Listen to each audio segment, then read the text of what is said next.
लोकेसनमा आइपुगेपछि चाहिँ एकदम नजारा दृश्य र यहाँ चलिरहेको यो हल्का हावा सम्पूर्णमा फेरि नमस्कार। आज भने चाहिँ हामी निस्किसकेका छौँ एउटा अननोन जग्गा, बाटो पनि थाहा छैन छनु चाहिँ अहिले पुगेपछि देखाउँछु ल। तिमीले हो पार्टनर चाहिँ ठिक भेटेको कि अलिक गरिब भेटायो र पो त अलिक धनी हुनुपर्ने हो क्या। बाघे खोलाको मन्दिरबाट चाहिँ हाम्रो हरेक यात्रा सुरु हुन्छ। आजको यात्रा पनि टक्कै बाघे खोलाको यो दुर्गा मन्दिरबाट चाहिँ स्टार्ट भइसकेको छ।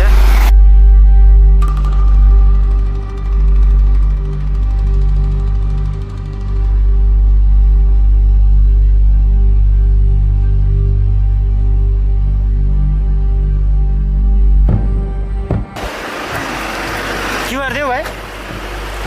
हुन्छ दाजु, धन्यवाद। यहाँबाट चाहिँ उकालो जाने विचार गरेको, कहाँ पुग्छ केही पत्तो छैन। रोडदेखि अलिकति माथि एक गोला माथि आइपुग्नु साथ यहाँनिर चाहिँ टक्कसँगले गेट रहेछ।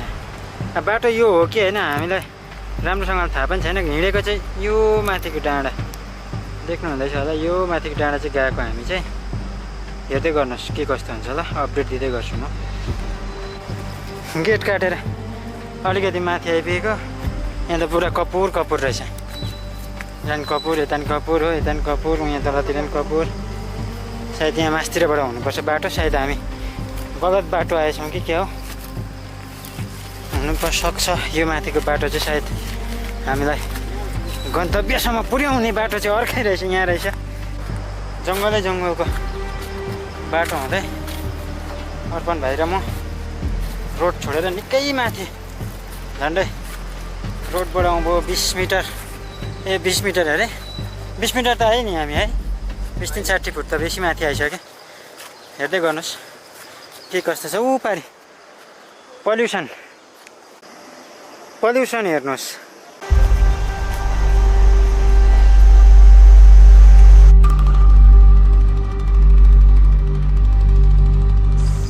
निरन्तर रूपमा आधी घन्टा जस्तो अगाडि बढेपछि चाहिँ मनमा डाउट आइपऱ्यो। अब बाटो चाहिँ कता हो त?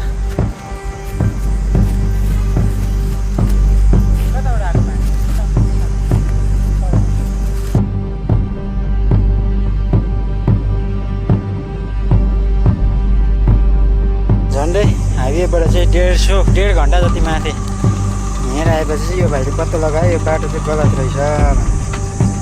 अब फाइनली निर्णय चाहिँ के भयो भने हामी चाहिँ यहाँबाट उता तेर्सो जाने यो जङ्गलको बाटो।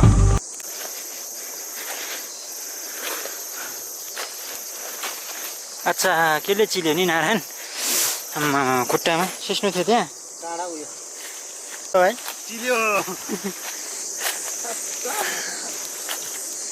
बाटोको चाहिँ नामो निशान छैन। कमसेकम गाई बाख्रा त चर्थ्यो होला नि, त्यो पनि छैन।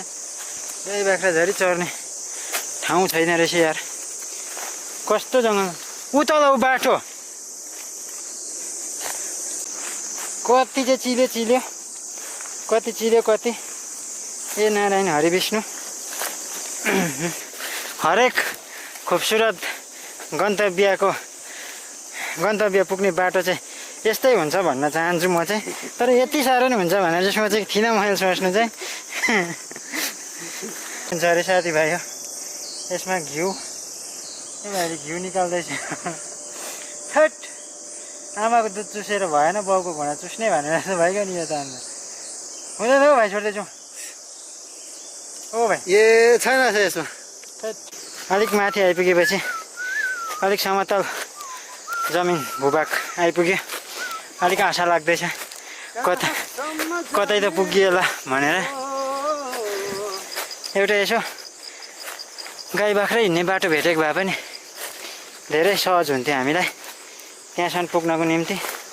यहाँ उँधोपट्टि गयो भनेदेखि छैन, तल कहाँ पुग्ने हो केही पत्तो छैन। यो माटो भने झन् चिप्लो हुन्छ के हो। यसकै भरोसामा हो म चल्नुपर्ने। छिटो न, यहाँनिर ढिलो भइसक्यो।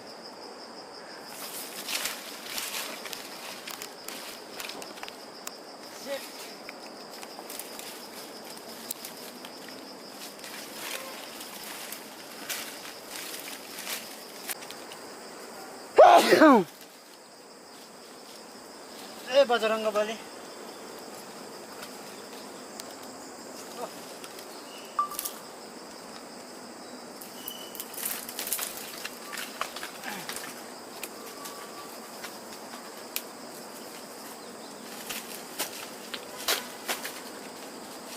भाइले चाहिँ बाचा गऱ्यो 2 मिनटमा पुर्याउँछ अरे यहाँ उता साह्रै हाँस्य लागेको छैन नारायण नारायण यतिको जङ्गल त भाइ म सानोमा बाख्रा हराउँदाखेरि पनि गएको थिइनँ के जिनिस हो यो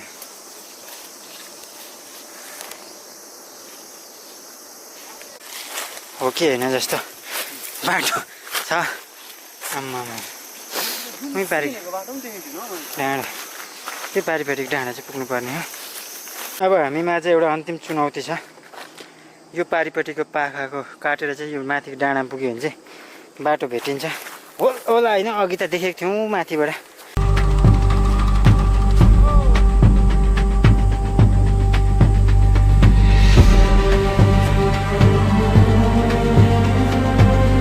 निकै दुःख झेलिसकेपछि चाहिँ हामी अहिले एकदम राम्रो रमाइलो डाँडै डाँडा उकालो लाग्यौँ रानीटारको डाँडै डाँडा भन्दाखेरि पनि खासै फरक नपर्ला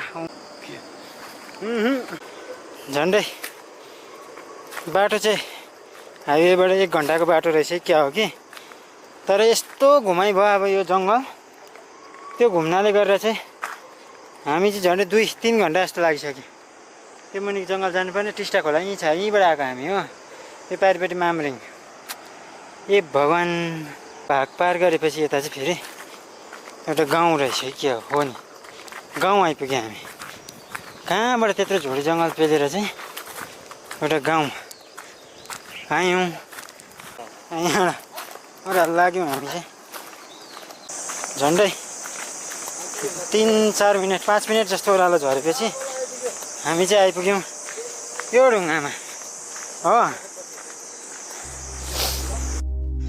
फाइनल्ली पसिनाले मूल्य पाए साथी हो 3.5 घन्टाको कठिन यात्रापछि हामी आइपुग्यौँ यो चुच्चे ढुङ्गा जो लोवर जितलाङमा अवस्थित रहेछ हुन त यहाँबाट तल हेर्दाखेरि हाइवे 10 नजिकै देखिन्छ झन्डै आधी घन्टाको बाटो पनि छैन होला हाइवेबाट सिधै आउनु हो भनेदेखि तर हामीले गलत मार्ग पक्रेको कारणले गर्दा एकदमै यात्रा चुनौतीपूर्ण रह्यो जङ्गलमा धेरै दुःख पनि पायौँ तर यहाँ आइपुगेपछि ती सबै दुःख कष्टहरू हरियो यति सुन्दर ठाउँ यति आनन्दपूर्ण यो पारितिर देखेको मामरिङ बस्ती लोवर माइनिङ अनि तल तल देखिँदो रहेछ हाम्रो टिस्टा नदी जो आफ्नै तालमा बगिरहेकी छिन् यो पारि देखेको हो माइनिङ ग्राउन्ड जसलाई स्टेडियम पनि भनिन्छ तलतिर कम्पनीहरू लछ्याप्रै देखिन्छ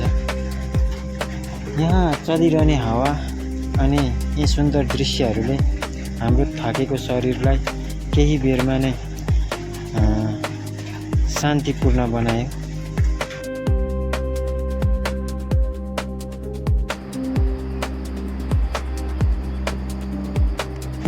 केही बेर ती सुन्दर दृश्यहरूको आनन्द लिएपछि हामी त्यहाँबाट पनि ओजेलिन्छौँ किनभने हामीसँग प्रशस्त समय थिएन समयमै घर पुग्नु थियो नयाँ बाटो नयाँ चुनौतीहरूसँग जुझ्नु थियो त्यही लागि हामी चाहिँ त्यहाँबाट ओजेलियौँ साथी हो लहरको भिडियोमा भेटौँ हस्त नमस्ते।